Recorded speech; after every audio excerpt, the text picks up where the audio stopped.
Chioggia.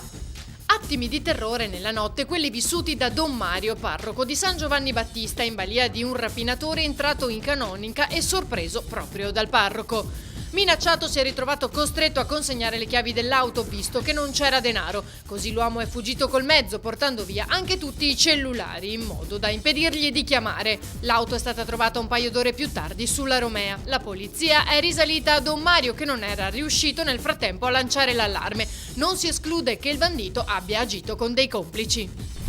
Portogruaro. Ricettazione e commercio di prodotti sono i reati per cui è stato condannato un 49enne di Pasiano di Pordenone, i cui traffici sono stati scoperti dalla Guardia di Finanza.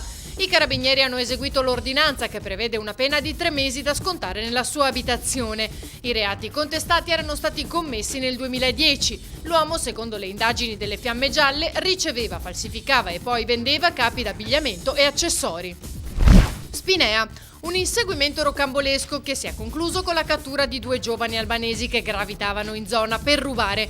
I carabinieri di Mestre hanno sottoposto a fermo per ricettazione un 25enne e un 23enne trovati in possesso di un'auto rubata nel Padovano il 9 gennaio. All'interno del SUV hanno trovato i documenti del proprietario, un imprenditore cinese residente nel Padovano, oltre a molta attrezzatura da scasso. I malviventi, sospettati di essere una cellula organizzata per la commissione di furti in appartamento, sono stati portati in carcere a Venezia. Si è poi scoperto che uno dei 2 era già stato espulso dal territorio nazionale per 10 anni, ma era rientrato in barba al provvedimento.